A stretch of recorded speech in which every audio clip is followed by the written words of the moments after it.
And welcome back, everyone, to episode 63 of the Sports Coverage Podcast. My name is Andrew, and I am alongside my co-host, Vince. And this time, we are actually back for weekly episodes, clips, and all that fun stuff.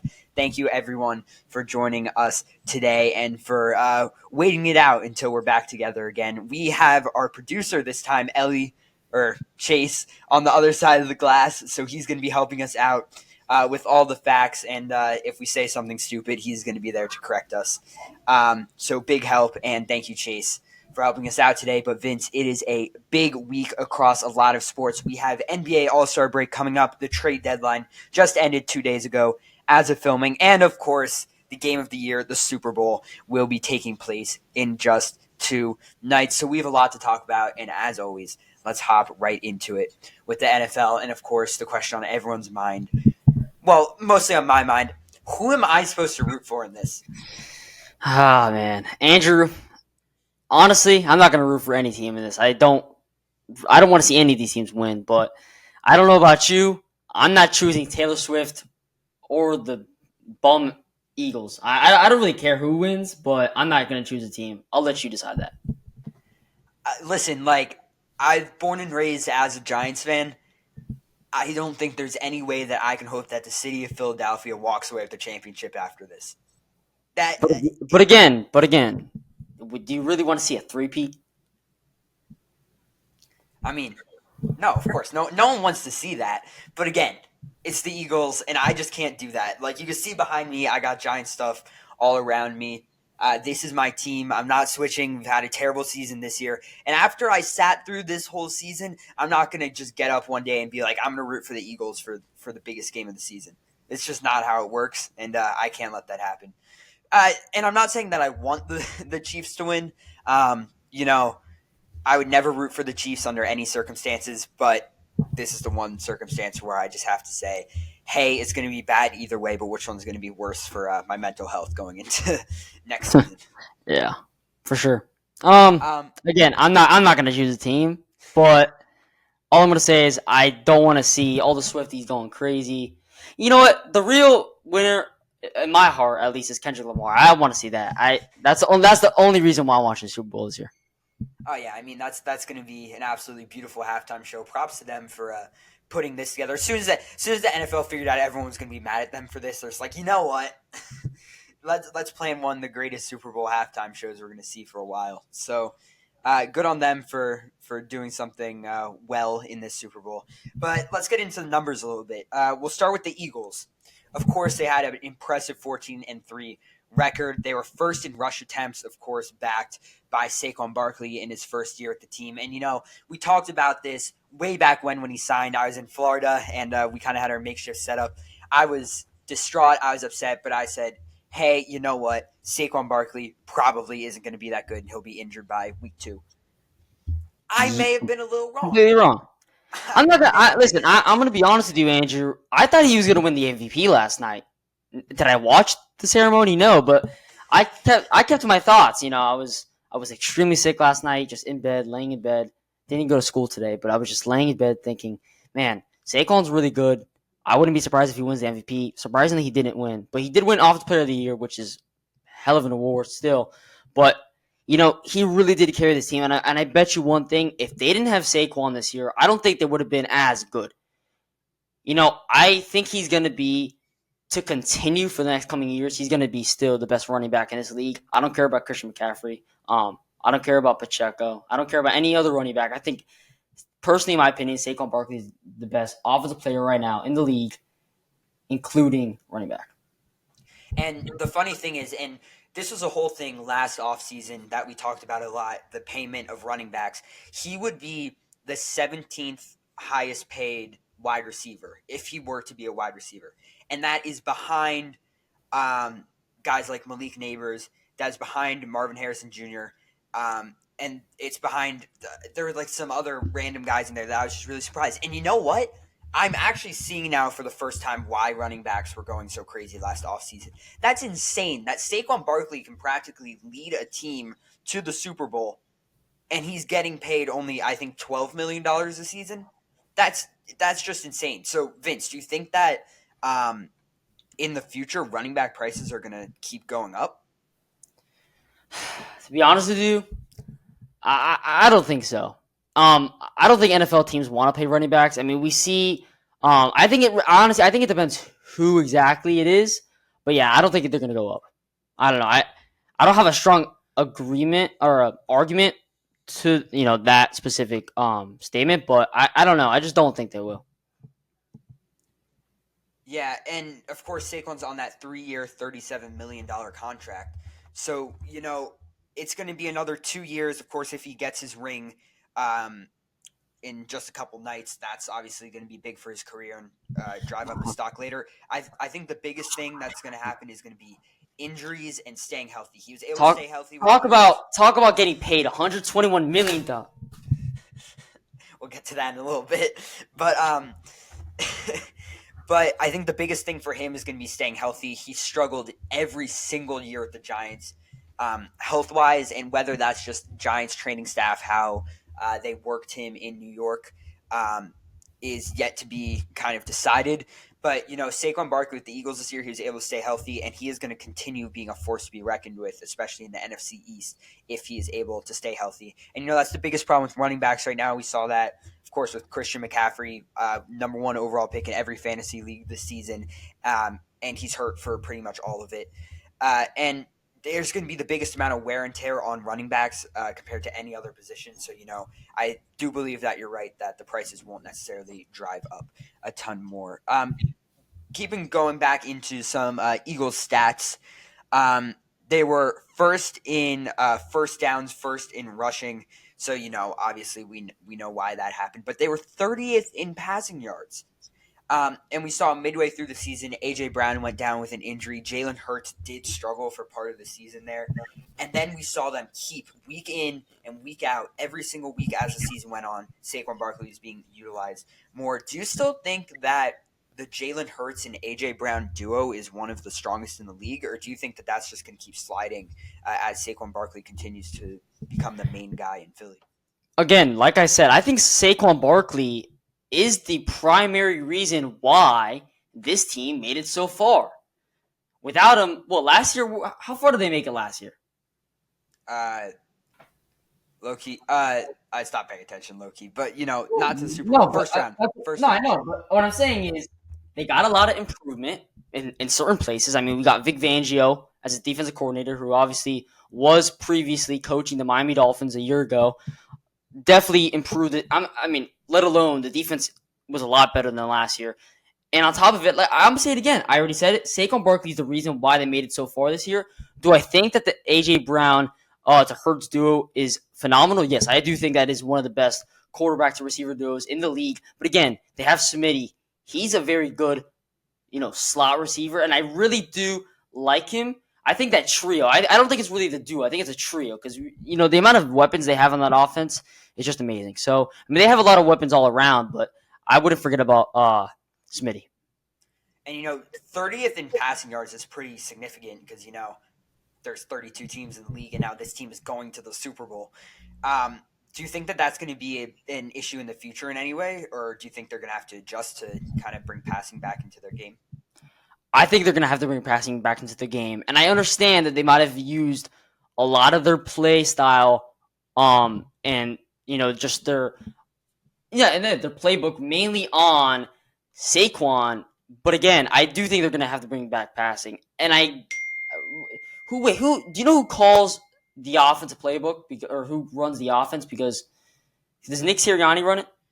I thought Nick Sirianni took it back, but I'm not 100% sure. We'll find out. All right. Well, no, in my opinion, in my opinion, I do think they should bring back offensive. I think passing is the way to go when it comes to. In my opinion, I think passing is the way to go.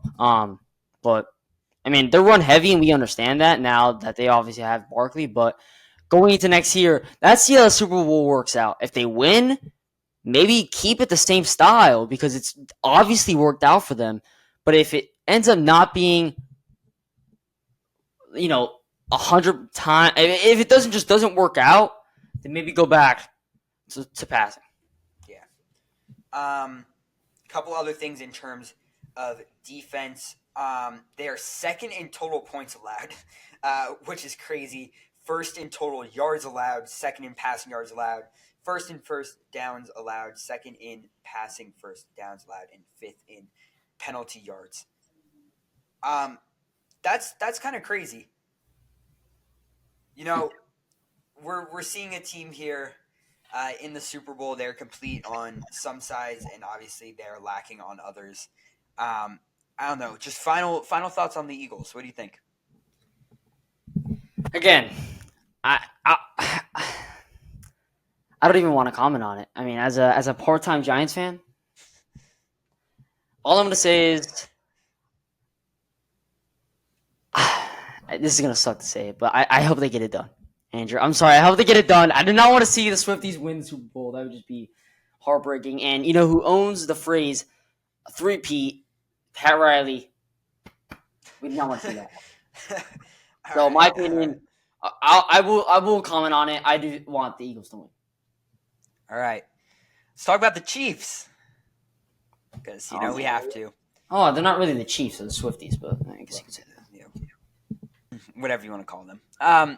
15-2 record. Top 5 in passing first downs and penalties. Good touch, Chase, who was doing the notes for this. Of course, we'll talk about the whole referee situation in a moment, and what's going on with that. Mahomes almost 4,000 passing yards on the season. Kareem Hunt stepped into a big rushing role with Pacheco going down with a major injury early on in the season. 728.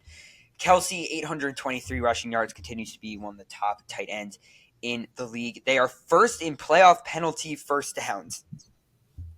We'll talk about that at the start here. Just what are your raw opinions on how the NFL is handling the Chiefs and the whole officiating thing? Well, Roger Goodell was laughing about it. I saw something on social media. He was just laughing about the fact that like the penalties and all the calls they get called on against the Chiefs. And I don't know, but he's definitely laughing for a solid reason. He thinks it's a joke. No, he knows exactly what's going on. They're getting the calls on purpose. That's 100%. I mean, we know something's up. The Chiefs are, in my opinion, obviously getting. This is just I cannot believe it. It's tough to watch as well. No. It's just they try to deny it, and they act stupid. We know what's going on every time. The script, and Roger Goodell was also saying about something the script. Oh yeah, we know the script. And it becomes more obvious literally every single time we see a close play. We saw the "in case they caught it" flag that was thrown towards the end of their last game. Just what's going on? The Juju. No, I still can't get over the Juju PI call. That was brutal. Yeah, it's getting tough to watch, and that's certainly a thing. You look at the numbers, and there literally are stats to back up what people are saying. So, we'll see in the Super Bowl if something changes there. I don't expect it to. But that should be interesting. In terms of Patrick Mahomes, of course, Patrick Mahomes did not walk away with the MVP this year. And he seems, and just my opinion of the Chiefs is always, you look at this team and you think, how are they here every year? Because, of course, you got Mahomes and Kelsey as a top duo. But other than that, I'm seeing a lot of mediocre players. If I'm being honest, completely honest, I'm seeing a lot of mediocre players. So why do you think the Chiefs are able to keep getting back in this situation every year? Besides the refs, besides them. I was going to say the division, but if you think about it, the division isn't even that bad. At least this year, we talk about the Broncos, pretty solid. Bo Nix, they're going to come back next year and prove why he can be a starting quarterback in this league. We talk about the Chargers. Harbaugh, coming into his first year, proved why he can be an NFL head coach. Those two teams, let alone, will obviously continue to compete against the Kansas City Chiefs. And I do think the AFC West is one of the strongest divisions in the league, even though in the preseason, I had said something completely different. The Raiders, on the other hand, I don't know if I can say the same thing. Let's see if they get Cam Ward or Shedeur Sanders. But in my opinion, I do think in the near future, the Chiefs will have some competition. But I do think their division is the reason why they're in this every year. The Chiefs are always going to be number one, no matter what. Even if this division specifically, the West gets better, the Chiefs are always going to be number one, and we know that for a fact. Regardless if we debate about calls and the lack of players that they have, which is true. Andrew, we've talked about this. I don't even know how they make it so far. I can't even name more than two notable receivers on that receiving core, not including the tight ends. But I don't understand how they make it back every year. It doesn't make any sense to me because, in my opinion, if you show someone who may have not watched football in the last couple of years, and you were to show them maybe it's been like a year since they've watched football or something. I'm just making like an example. Like if you were to show someone the Eagles team versus the Chiefs, someone would choose the Eagles by a lot.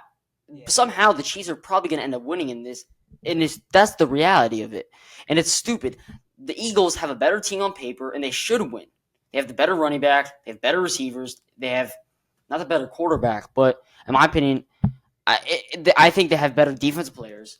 But I don't know. We'll just have to wait and see. But I don't really. I think the division, in my opinion, will keep the Chiefs out of it for the future. But as of this year, obviously we saw something different. Yeah, and the Bills pretty much exposed the Chiefs 2 times this season, and we saw why the potential gaps that they have in their offense and especially in their defense. Bills are able to put up 30 points on them pretty much in mid-season form, and the Bills had Josh Allen at the beginning of the season again. Of course, you were a Dolphins fan. You definitely had different opinions, definitely not biased opinions on where the Bills would end up in the division. And we were both completely wrong. And yeah, I said what they were going to be number 2. I mean, let's not talk about my prediction, but I said 14-3. And the Bills and the Chiefs. If you look at them again, if you just look at them on paper, 2 top quarterbacks in football, and then you got some guys who are helping to support them. And it turns out that the Chiefs just have a better supporting staff for Patrick Mahomes at this point. And I think that that's going to continue to be the way it is until Patrick Mahomes starts to fall off, which clearly is not happening yet. So, I guess we'll see what happens in the future. But 4,000 passing yards is not something to ignore at any stage in any great quarterback's career. So, Patrick Mahomes is going to keep doing things with the Chiefs, and hopefully for the sake of the NFL fan bases, it will end soon. But speaking of Patrick Mahomes and great quarterbacks, let's talk about some of the awards from the NFL awards last night. MVP.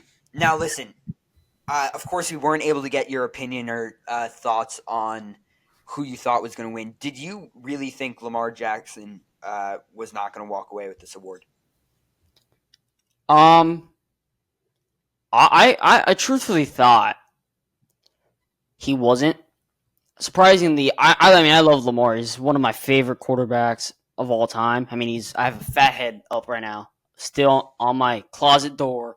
I have a signed picture of him on my door, on my shelf.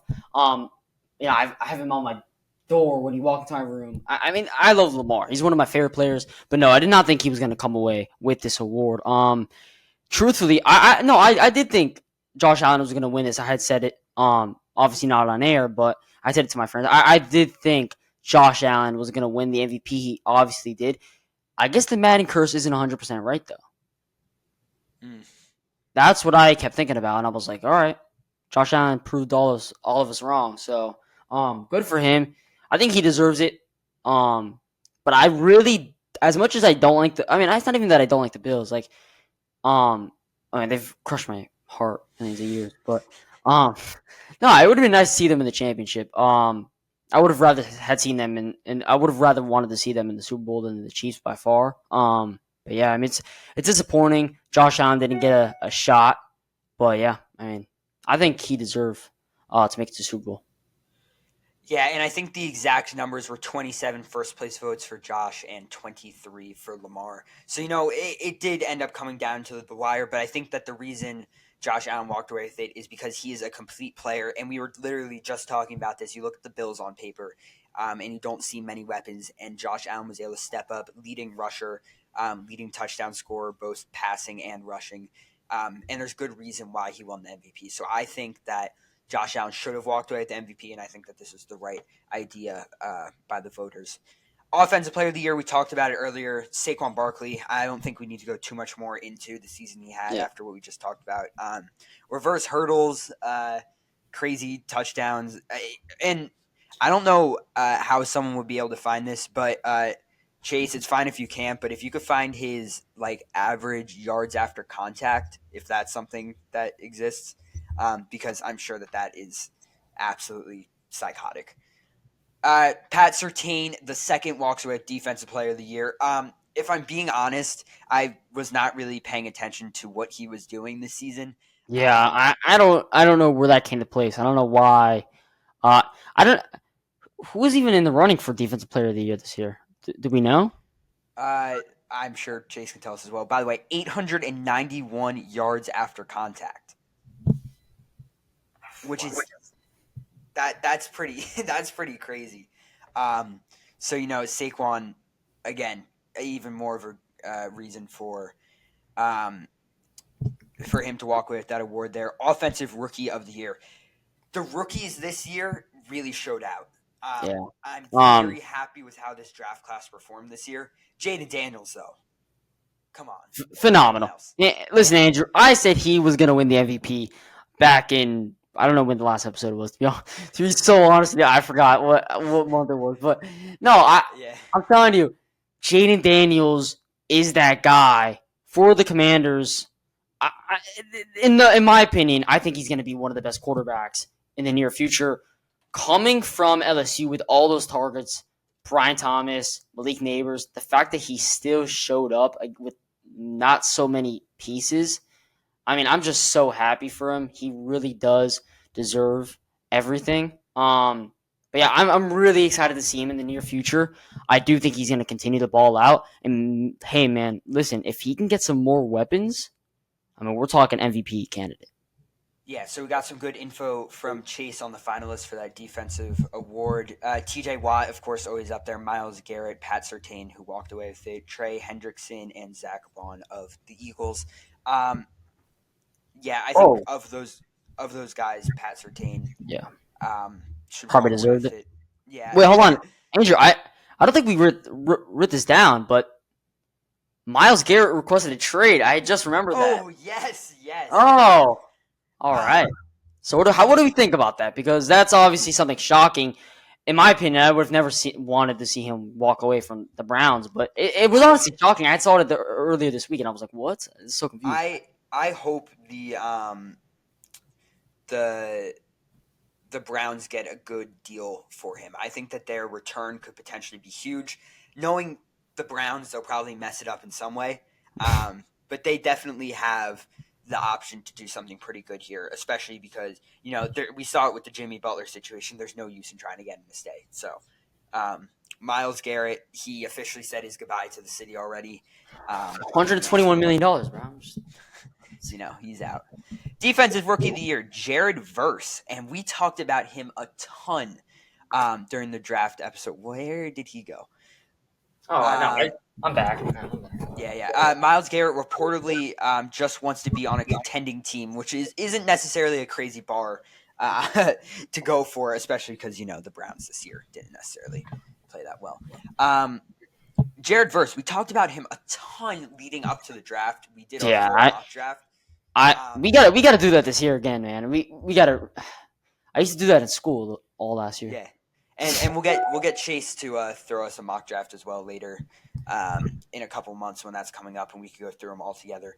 But Jared Verse. I really want to talk about him for a second, though. We talked about that. I mean, the amount of FSU players we had on that on the combine ratings leading up to the draft. I mean, there were so many FSU players. Like, as much as I hate FSU, talk about Jared Verse, Jaden Fisk. Those two specifically proved that they could be high contenders in the National Football League, and they both were Defensive Rookie of the Year candidates. Amazing. I cannot believe it. Yeah. We talked about the potential he had. Obviously, that worked out for him. And, I'm hoping that he can continue kind of keeping this up in the future, because if he can, he is going to be an excellent player out there, and I hope his career keeps going on this trajectory. Comeback Player of the Year, and there's always controversy surrounding this award. People were probably going to say DeMar Hamlin deserves it again. I mean, what are we talking about? It was like 3 years ago. Yeah, and they keep changing the definition from injury, coming back from injury, coming back from a bad season, stuff like that. Joe Burrow, I think Joe Burrow should have been able to lead this Bengals team to a conference championship here. But his team wasn't great. His supporting crew wasn't great. Of course, he led the league in passing touchdowns. Um, Receiving touchdowns was led by the Bengals, so that's just insane. Comeback player of the year obviously deserved for him with the big injury last year. Um, I don't know though. Is there anyone else you would have rather see? I don't think so. Uh, I don't think this award really matters unless like you've came back from like a significant injury. I mean, let's check the candidates real quick. I think it's NFL awards. Yeah, I don't know. I don't really know who else would have been a better fit because one of the craziest seasons we've seen in a long time from just a quarterback on the Bengals. So I'll start talking about Coach of the Year while you try to find that, or while Chase gets that up for us. Coach of the Year, Kevin O'Connell, and boy did he deserve this award. Oh, yeah. Comeback player. Viking. Oh no, I didn't find that, but I found something else. Okay, I got comeback player. All right.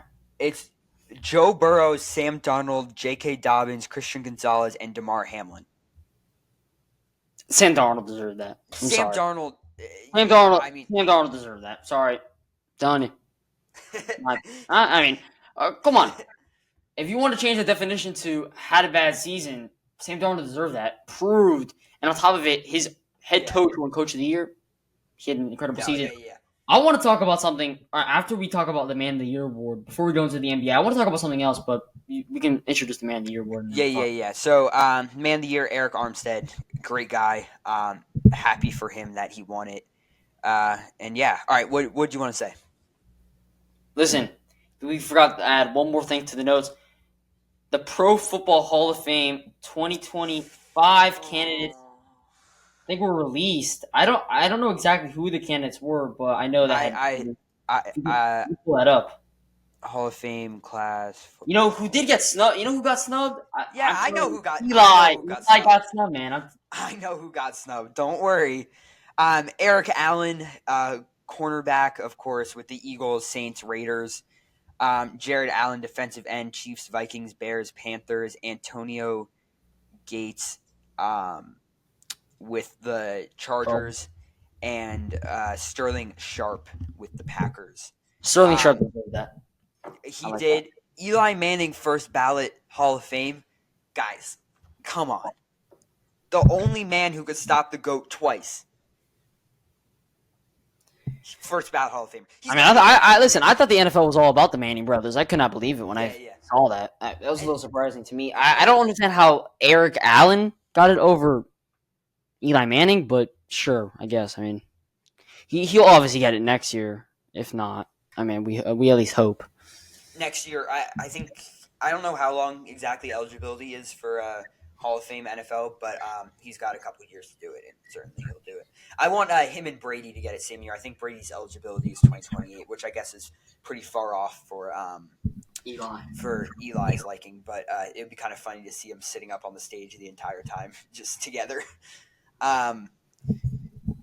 Let's dive into the NBA. Oh man, we chose a great week to come back. NBA. This was such a week, man. I mean, I was at a sleepover on Sunday night, and I was with. Whoa! Hold on. We'll get to that. I was with NJO, and we were just sitting down on the floor. And I look at my phone. I go on Instagram for a second, and I look at. I was looking at Luka Doncic traded. I was like, what the hell's going on? And then I started jumping around, and it was a little awkward because I was in front of some people, but, it's fine. All right. We're going to start on February 2nd. That's going to be the first trade we'll talk about, and then we'll move our way up. Lakers get Luka from the Mavs for Anthony Davis in a 3-team deal. Of course, this broke pretty early on in the morning. This is one of the stupidest things I have ever seen in my entire life watching sports. I I don't know what the plan was with this. If it was an issue with conditioning, that is not a reason to trade someone who's potentially going to be one of the greatest of all time and he's only 25. If this is about his contract, I don't care. Mark Cuban and his new ownership team can't afford to pay for a supermax contract for Luka Doncic. And now they have a 31-year-old. Well, Mark Cuban, again, is no longer an owner of the Mavs, FYI. 25%. Okay, well, Yeah. all right. But Just to tell you, Andrew, this was an amazing deal. I mean, we talk about Luka Doncic leaving. This is great. He obviously has conditioning injuries and issues. In my opinion, I think him leaving was great for this Mavs team, and getting Anthony Davis, who's a million times better than Luka. Oh my God, this is a deal made in heaven. Max Christie's a lot better than him too. I think this is. We talk about deals. This is amazing. I think the Mavs are easily going to thrive from this. Their roster is better than the Lakers right now. I don't care about who the Lakers got later on in the week with that bum center. Who's Mark Williams? No, I don't care about that. I don't care about that. I care about the Mavs. Kyrie, did you see how much points Clay put up? The Mavs are so back. So back. Luka leaving is amazing. I mean, I know this is a bunch of yap, but like I'm telling you, Luka, this is amazing that he left. I mean, listen. There's actually if you're gonna be a slob at 200, you're literally an offensive lineman. You know him and Anthony. No, him and Aaron. Yeah, no, him and Aaron. No, I think he's the same. No, him and Aaron Donald are the same weight. The man is a basketball player. This is what this is what I'm talking about. Ship him off to the Rams, maybe not the Lakers. Come on, what are we doing? But there actually are facts to back up what you just said. The Mavs won 127 to 120 against the Celtics just last night in their first game without Luka. All right, I'll talk a little bit nicer. No, but I do think this was a decent trade. As much as people might want to argue with me, I do think the Mavs won. I'm not even trying to be smart. I'm being so serious. Like, the Mavs roster looks better on paper as of right now. I think getting Caleb Martin, who obviously wasn't a part of that deal, but I just want to bring him up real quick. Getting Caleb Martin as a Heat fan, that just it makes me so happy. He's getting love, appreciated.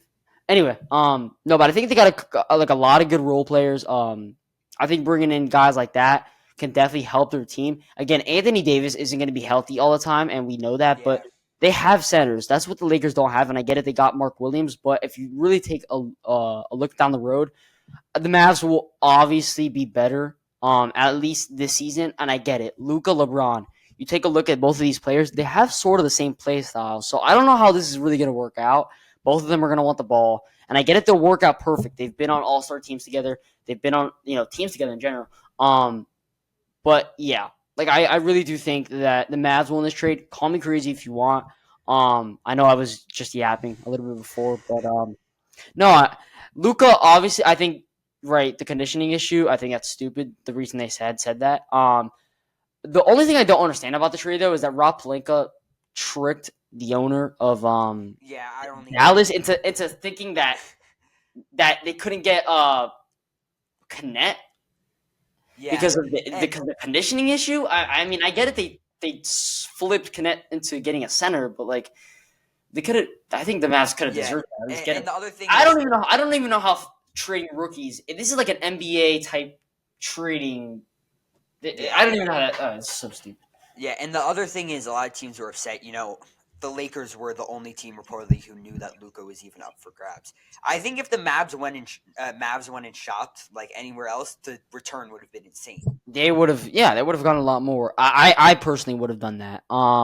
If I was the GM of the Mavs, I don't think getting AD was amazing, but at the same time, it's something. He's a good mentor for a lot of those bigs on that team, and they have good bigs. So obviously, it wasn't bad. It's not horrible, but also, he's not going to be hurt all the time. He's going to be back. He's going to be able to compete with those bigs eventually, and they did phenomenal even without. They were missing 3 starters last night, and they beat the Celtics. As of recording, it's Friday night. So they beat them Thursday night, which is amazing. So obviously they proved that they can be one of the better teams, beating the defending champions, the Celtics. So I like that. I really do like that from this team. I think the Mavs are gonna prove that they don't need Luka on this team. Again, they obviously brought him to the finals, but when you take a look, they're trying to go for a different standpoint. And obviously he's been hurt. He won't be coming back, at least on the Lakers now, until Monday against the Jazz. So we'll have to see. But yeah, I do think the Mavs won this trade. Call me crazy, Andrew, but that's just my opinion. Some notes from producer. AD is averaging 25 and 12 when healthy, which is certainly not nothing. And him, I guess the issue, again, we talked about already, age, first issue, and then that leads to injury. You have Clay, who is aging by the day, Kyrie, who has constantly been hurt the last couple of years, and then AD, who is usually hurt as well. But 25 and 12 when healthy is that's pretty impressive. And he also wanted to know, Mark Williams is averaging 15 and 9, by the way. He is not a nobody. So we'll get to all right. No, I know he's not a nobody. He is young, which I like that. And I do think the Lakers need a center. Finally, they got one. I mean, it's been, since 2020? I mean, I've been looking at these TikToks from this. Oh, yo, Angie, you know who actually films those TikToks? The guy that we wanted to bring on the podcast. We got to email him. He played at Florida. Oh, yeah, you're right. Clifford, yeah. Yes, yeah. That's me. We got to reach out to him. Yeah. Shout out to him. Oh, yeah. Wow. He actually got it. Producer got it for us, right as you were saying. Clifford Taylor IV, yep. This is very this has been very helpful. Thank you, Chase. Chase, we love you. All right. Same night. This time we were expecting this a little bit more. We knew Fox was being shopped around by the Kings. And of course, he ends up on the Spurs in a 3-team deal. Kings end up with Zach LaVine, and then Bulls receive kind of the excess. And the Kings, by the way, 3 first-round picks and 2 second-rounders. I don't mind that. And, we had Jared on the podcast a couple times. He's a Bulls fan. Quite upset the next morning at school. I want to see his I want to get his reaction to this. Can we call in real quick, or is he too busy right now? I think he's actually coaching rec basketball right now. No, that's obviously not going to work out. Yeah, but yes, he was quite upset about it. What do you think though, from a Bulls perspective? We'll start there. Bulls perspective, I think they just give up. Obviously, they paid Lonzo. I don't think that's going to do much for them. I really don't have much to comment. I'm sorry for Jared. Tell him my condolences are there for him. But at the same time, I really want to talk about what it does for the Kings and the Spurs. First, we'll talk about the Kings. On paper, this roster, this five-man roster, if you look at the starting lineup, is beautiful. I mean, I haven't seen a better roster on paper. Maybe besides the 2020 finals roster for the Miami Heat. I mean, beautiful. Man, do the Kings look good. But they're not going to be good because their coaching isn't good. That's what you need. You need coaching in this league, and that's what some teams don't have. I don't think the Kings are going to be ultimately as good as they once were just a couple of years ago. I mean, they should be good. They have good players. But again, coaching is really going to affect them. They obviously fired Mike Brown not so long ago. And then when we talk about the Spurs, De'Aaron Fox. Wow. I mean, the Spurs are going to be good, Andrew. Good. And they gave up, obviously, a lot. I just think De'Aaron Fox is really going to be able to prove that he can be one of the better point guards in this league. Listen, we talk about him and Wemby. Forget about what I said about Chris Paul and Wemby being the best duo in the NBA. I think him and Wemby are going to be the greatest duo in NBA history. Forget about what I said about Chris Paul and Wemby. De'Aaron Fox and Wembanyama are going to be the greatest NBA duo in the history of the National Basketball Association. Call me crazy, Hefner. That's my opinion on it. All right? What do you think about it? I I don't think you're correct. I think Wemby, of course, is going to continue to be good. No, but when you talk about someone who can go up and dunk and shoot, sorry. Oh no, that's bad. But no, look, when you talk about someone who could really do everything all around, and on top of it, have one of the best players, generational wise. I mean, Wemby's so good. Like, they're going to be such a good duo. They're going to be all time amazing. Chase brings up that they only fired Coach of the Year Mike Brown because of Fox, and then they trade him just a month later. That's pretty rough. And it's true, something's going on over at the Kings that I think we're still not aware of. There's something going on between Fox and the front office and teams like and stuff like that. But I think overall this is a good trade, especially for the Spurs. I'm very happy with what happened there. From a Bulls point of view, I don't see the point in even getting involved in this. I just think that it was kind of giving up a lot for nothing. I don't even know if they were able to really dump any salary there. They get 1 first-round pick for this year, but the Spurs are just going to keep getting better, so that's going to continue to fall in value. So I just don't think that was really the smartest move. Let's talk about Hornets pick swap with the Thunder. It's just a 2029 second rounder to the Hornets, and then the Thunder get a 2030 conditional second round via the Nuggets. Not much going on there, and there's going to be a couple more trades like that.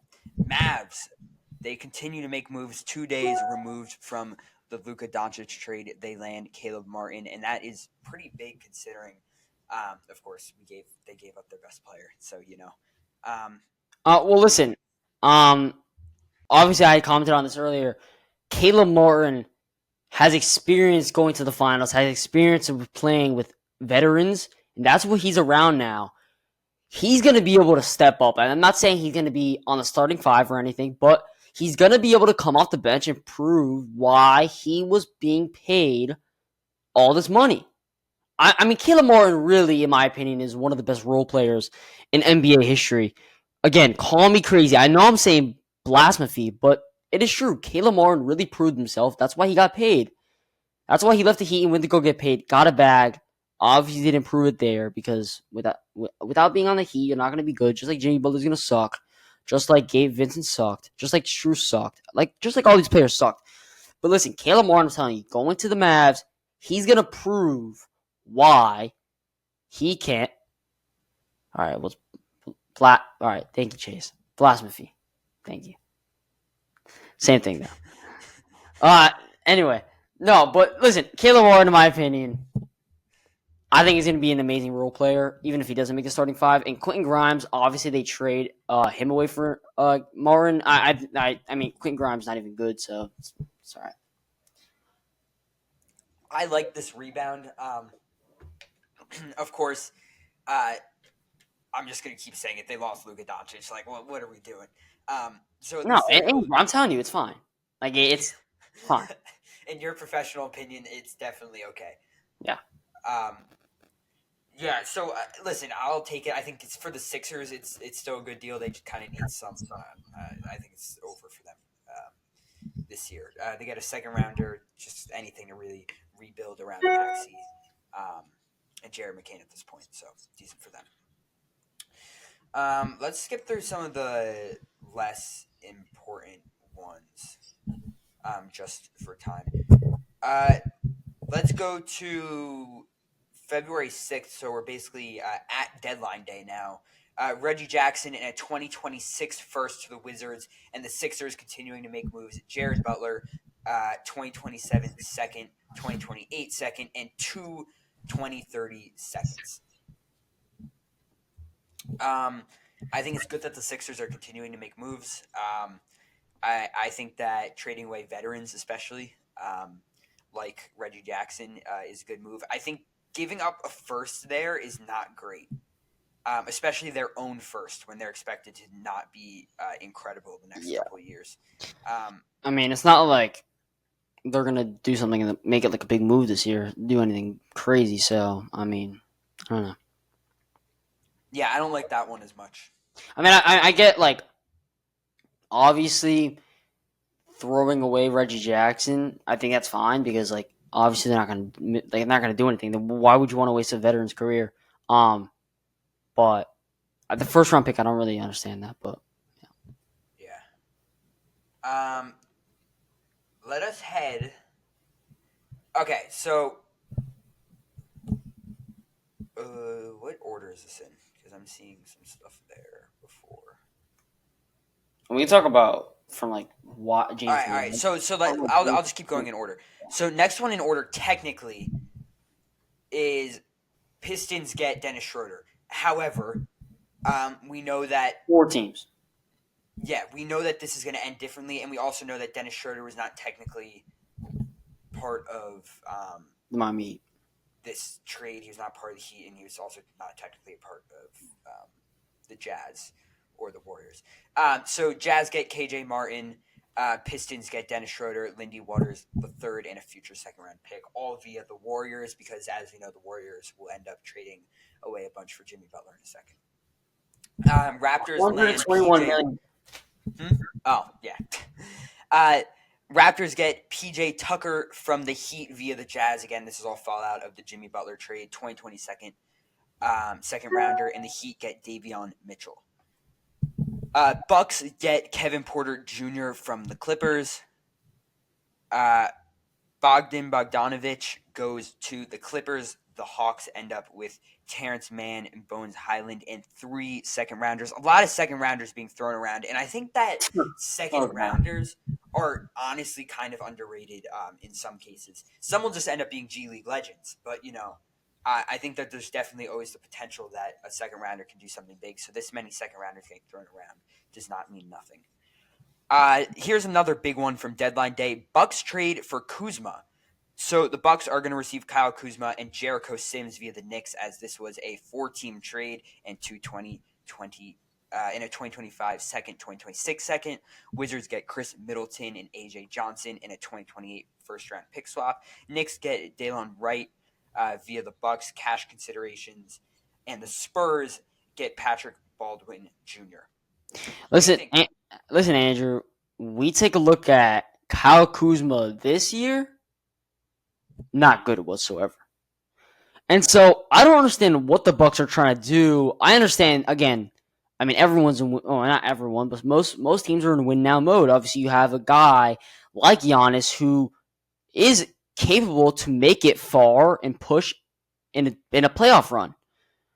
But if you're going to trade for someone like Kyle Kuzma, who's obviously not been competitive enough to prove that he can be on a playoff winning team, what's the point of trading for him? I get it. They wanted to make a move. Chris Middleton obviously wasn't going to be the guy for them anymore, but why trade him to a young team? Like, I just don't. In my opinion, it doesn't make any sense. So I like this move. Not really. I think the Bucks kind of lost this trade. I think the Wizards, in my opinion, definitely won. Kuzma's not good. I'm sorry. That's the truth. I saw him play live last year against the Heat. He dropped 30 points on us, but that was just one game. We talk about that. I mean, again, one game's one game. I think it's besides that. I don't think. 22 average points last year, and I think he's at around 15 right now. Yeah, this year he's not as decent, and he's obviously going to average less because if you're playing with people like Dame and Giannis, you're not going to obviously get more than them. So, in my opinion, it's going to go downhill from there for him at least. Maybe he has a good supporting cast. I don't really like their coaching staff though. So we'll really have to see what happens there. But yeah. Yeah, Chris Middleton averaging 12.6 points a year, obviously below his career average. 51% field goal percentage. Well, no, I mean, up, which is interesting. No, but obviously they weren't happy with Middleton either, and that's why I think getting rid of him was obviously not a bad deal at all. But again, Kuzma. I mean, from a long run perspective, and you look at it from the future, maybe Kuzma's going to be better than Middleton because obviously Middleton's going to retire eventually. But I don't know. For right now, if you want to win right now, I think I would have given Middleton. But that's just my opinion. Yeah, and I just want to. But they obviously want to make a move. They obviously wanted to make a move, and we understand that. I just want to talk about an underrated part of this. Knicks involved Jericho Sims. I think that Jericho Sims, honestly, of course, the Knicks are packed. Their roster, they don't really have much space to move around. Jericho Sims was a good guy to just kind of have on the team, especially early in the season. First 3 games, he was able to get in a lot and make a difference. I just think that giving him up for not anything that's really going to make a difference. Wasn't really smart, and I don't think that they needed to be involved in this trade at all.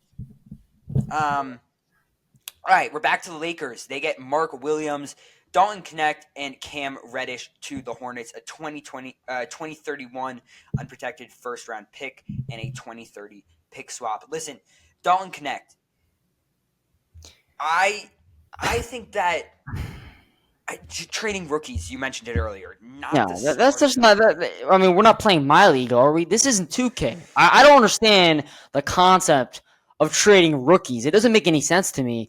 And on top of it, Knet is one of the best rookies performing as of right now. It doesn't make any sense to me at all, Andrew. I really don't get it. I mean, the Lakers obviously are a win now, right now. Like, they're right now. They want to win. Obviously, that's what LeBron's saying. He wants to go out there and win. I get it. And even, okay, listen. Maybe I was lying about the Mavs winning the trade. Actually, no, I'm not. I do think the Mavs won the trade. But in the long run, you take a look at it, Mark Williams and Luka are going to be a great duo. We see how Luka is with Duke centers. He was amazing with Derek Lively, and he's going to be amazing with Mark Williams. This is a duo we're going to have to be watching out in the near future. Maybe not this season, especially because obviously they're going to get used to each other. But I'm telling you, next year, watch this duo come out to play. This is what I'm talking about, especially when LeBron leaves. This is a duo I really want to watch for the near future. He really knows how to perform with Duke Center, so we'll probably see this duo go down in the history books. But again, this is not a move I like to see. I definitely didn't think Dalton Knecht should have gotten traded, but I think getting Mark Williams was definitely an upgrade. I mean, obviously they're both really good players, but giving up an unprotected first-round pick and a pick swap isn't horrible. But I do think, I mean, again, Dalton Knecht is really just like a loss here. But again, Mark Williams isn't bad, and I know he's. Sorry, Chase. I know he said he was a random, but he really isn't. He's not. I was lying. He's good, so I like that. Yeah, I think it's a decent trade. I think the Lakers, I guess, after Need a center. They need a center. They finally did it. So you know what? Whatever, it's fine. DeAndre Hunter to the Cavs. Cavs are continuing to just be a force in the East. The East has been pretty bad lately. I mean, you're looking at some of these trades, you're noticing not much is going on there. And yeah, I think that's smart trade. Hawks, I don't know if giving up DeAndre Hunter was necessarily the best idea. But I think that they should take it and I guess move on to the next season already. All right. Here's the big one. Are you ready, Vince? Can you handle this? Hold on. Don't say it yet. Don't say it yet. Don't say it. Well, do you want me to get through it all first? Because there's like 5 teams I have to go through. All right. All right. Let's get started. Warriors acquire Jimmy Butler from the Heat, as well as 2 second-round picks and cash considerations. Heat get back Andrew Wiggins, Kyle Anderson, Davion Mitchell, of course, via the Raptors, and a 2025 protected first-round pick from the Warriors. Jazz get Josh Richardson from the Heat, KJ Martin from the Pistons via the Sixers, 2028 second, 2031 second cash considerations. Pistons get Lindy Waters III via the Warriors, Dennis Schroeder from the Jazz via the Warriors, and a 2031 second-round pick via the Warriors. Dennis Schroeder, we'll get more to him in a moment. And the Raptors get PJ Tucker from the Jazz, 2026 second, and cash considerations. He's still not back. Oh boy, I'm quite scared for what is about to happen here. Yeah, so I guess I can launch into the Dennis Schroeder stuff real quick. So he lands with his third team, the Detroit Pistons, after being on the Warriors, then the Heat, and then the Jazz, and then going to the Pistons. That's just, terrible for him, and now that is his 10th team in 8 seasons, I believe. Ellie, or Chase, if you could fact check me on that. I believe it's 10 teams in 8 seasons. That's pretty rough. He, of course, started with the Nets this year. The Nets decided to tank midway through November, trade him away to the Warriors. And from there, I believe that he's just kind of been struggling moving around. I hear Vince with what sounds like I'm not even going to ask any questions. I'll give my opinion real quick before Vince launches into his rant. I think that Jimmy Butler is getting old. I think that Jimmy Butler did not like the team. They kept suspending him because he wasn't showing up to practices. He wasn't playing. And I think that overall, getting Andrew Wiggins back out of this is not bad. It isn't bad, Andrew. It isn't bad. Andrew Wiggins. I mean, we're talking about Andrew Wiggins here. Definitely an upgrade from Jimmy Butler. I mean, he's 5 years younger than him. So what, 6? He's about to turn 30. Amazing. The Heat definitely won this trade without a doubt. $121 million. What are we doing? What are we doing? Come on. I'm done. I'm sick and tired of this. We're ripping this up, Andrew. For those who don't know, that is a paper towel with Jimmy Butler's sweat on it. In case you were wondering. Bragged about it at camp. There's no need to anymore. We're done. We're done with Jimmy. And he wanted to get paid that much? Are you kidding me? And he said his only regret from leaving Miami. He said his only regret from leaving Miami was that he had opened up his new coffee shop. No, this is why Dwayne Wade is the greatest Heat player of all time. This is why it's called the Wade County. So, of course, Jimmy Butler then got a $121 million extension with the Warriors right after. I don't think he's going to last that long. I don't think his career is going to go that long. I have one of my friends is a Warriors fan. He said it was the stupidest thing ever, and that the Warriors are going to regret doing this. They are. I'm telling you right now, this is so stupid for the Warriors. They're not in win. I mean, yeah, they're in win now mode. Their whole team is old, but the fact that you have literally Black Air Force, the duo of the Black Air Forces. We got Draymond Green and Jimmy Butler. This is going to be like mayhem. This is going to get that's not good. That's all. All right, safe to say Vince is. I think that he's going through the 5 stages of grief right now. He's. Listen, I'm going to say, obviously Jimmy Butler did so much. He's my generation's LeBron. We know that. I mean, it sucks. I'm obviously taking this out on cutting his thing up, but at the same time, we knew this was going to happen, Andrew. We knew he was going to get traded. It sucks because I love Jimmy. He really meant a lot to me. I've cried over this man. Damn. No, look, listen, Chase, I don't know if we can pull it up. Maybe we can, hold on. Maybe we can pull it up in the editing. But you know the photo of me crying, Andrew? Yeah. Oh, yeah. Chase says that Vinny, your generation's LeBron is LeBron. No. I'm saying no. I'm saying no. Okay, no. Well, no. What I'm saying is actually knowing what's going on, because at the age of 4, knowing what? Okay, yeah, we know. What I'm saying is I went to a finals game where LeBron was playing in that. I'm not I didn't know what the hell's going on. Okay, fine. Yeah, no, Jimmy Butler. All right, Jimmy Butler meant a lot to me. All right, that's all I'm trying to say here. It obviously didn't work out. Let me try to find it. Look, I found it. Very nice. So we're in this exact jersey. Man, it just sucked. We definitely won the trade, though. If he was really going to ask for that much money, there was no need of keeping him. And we got Andrew Wiggins, who, if he can do what Jimmy did the last 5 years on the team,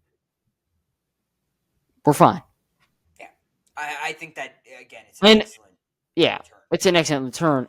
And on top of it, we get Kyle Anderson, who, in my opinion, as a good... I was expecting pretty much nothing to go back to the Heat. With a trade request as public as this, people know that they can offer pretty little to end up with Jimmy Butler. So, I'm proud of the Heat for pulling that one. And then Pat Riley said he didn't care about what we got in return. He cooked, man. Pat Riley finally woke up, Andrew. Finally woke up. I talked about it at camp.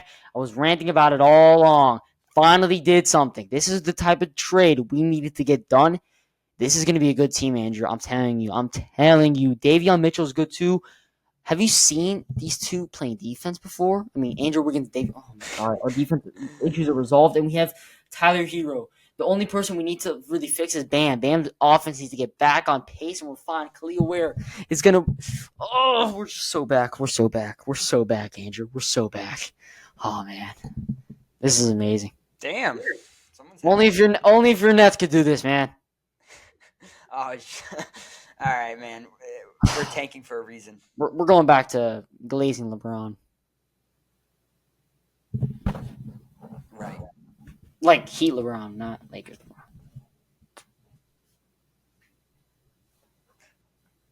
Raptors land Ingram in a 3-player Ah, come on. deal. Brandon Ingram to the Raptors, and the Pelicans get Bruce Brown, Nets legend, by the way. I mean, yeah. And lastly, right before the deadline, Wizards acquire Marcus Smart from the Grizzlies, Colby Jones from the Kings, a 2025 first rounder from the Grizzlies. Grizzlies get 2 second rounders, Marvin Bagley the third, Johnny Davis, and the Kings get Jake La Ravia. Is that how you? No, we'll go with that. We made it through the Laravia. Thank you, Chase. Vince is gone again, but we made it through the deadline. I'm proud of us for getting through that. Last time, the NBA offseason took us, I think, an hour and a half when we were actually at camp filming that. So, this Oh, is, gee, that was what, Sammy or something. That was a lot. So Oh. I think this was a little bit better, and of course Chase was there to help us out along the way. As always, we end every single episode with a fast fact, and today we are coming to you from the Waste Management Open in Phoenix, Arizona. And of course, this is one of the fan favorite golfing events because you are allowed to have fun. You're allowed to cheer during swings, which is not normally allowed at PGA events. And there's a stadium hole 16. If you've never seen anything from hole 16, please go look it up. But Emiliano Grillo slam dunks a hole-in-one on number 16 of the Waste Management Phoenix Open for the first hole-in-one of the tournament. Of course, the tournament will go through Sunday, and it is sure to bring some more great moments out there from hole 16 and across the beautiful course. Vince, any final words? We hate Jimmy Butler. Thank you, Vince. Thank you so much, Chase. We're going to tag him in all the stuff. He's going to help us edit, and hopefully we'll see some clips with him soon. In terms of Instagram, we're going to be getting some clips back there. Of course, announcement posts all over there. All the stuff linked in our bio and things like that. TikTok, depending on what's going on with that, we might be getting that going again soon, but mostly over on the Instagram for now. Like and subscribe here on YouTube, audio only over on Spotify. Thank you, everyone, so much for listening. This is episode 63 of the Sports Coverage Podcast. That is Vince with his chopped up Jimmy Butler towel. Thank you so much, everyone, for listening. And we will see you all next week. Happy Super Bowl.